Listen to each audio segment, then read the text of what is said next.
ഔ യഅതിയഹുമുൽ അദാബ്, അല്ലെങ്കിൽ അവർക്കൊരു ശിക്ഷ വരുന്നത് എങ്ങനെ? മിൻ ഹൈസു ലാ യശ്ഉറൂൻ, ഒരു നിലക്കും അവർ കണക്കാക്കാത്ത രൂപത്തിൽ, കണക്കാക്കാത്ത സമയത്ത്. അവരങ്ങനെ നനച്ചിട്ടേ ഇല്ല, ചിന്തിച്ചിട്ടില്ല. അതാണ് മിൻ ഹൈസു ലാ യശ്ഉറൂൻ, അറിയുന്നേയില്ല.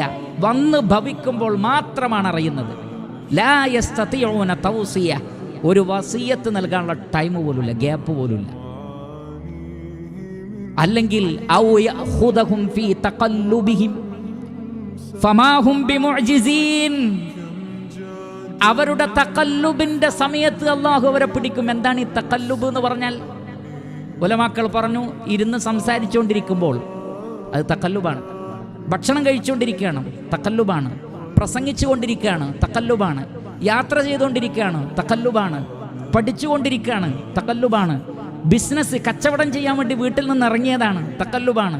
ഒരാൾക്ക് സാധനം എടുത്തു കൊടുക്കുകയാണ്, തഖല്ലുബാണ്. അങ്ങാടിയിൽ നിന്ന് ഒരു സാധനം വാങ്ങി കയ്യിൽ പിടിച്ചിട്ടേ ഉള്ളൂ, തഖല്ലുബാണ്. ഫീ തഖല്ലുബിഹിം, നിങ്ങൾ ഉറങ്ങുമ്പോഴോ ഉണരുമ്പോഴോ രാവിലെയോ വൈകുന്നേരമോ വീട്ടിൽ നിന്ന് പോകുമ്പോഴോ വീട്ടിലേക്ക് വരുമ്പോഴോ അള്ളാഹു നിങ്ങളെ പിടിക്കുന്നതിനെ കുറിച്ച് നിങ്ങൾ നിർഭയരാണോ? ഫമാഹും ബിമുഅ്ജിസീൻ, നിങ്ങൾക്ക് തോൽപ്പിക്കാൻ കഴിയില്ല.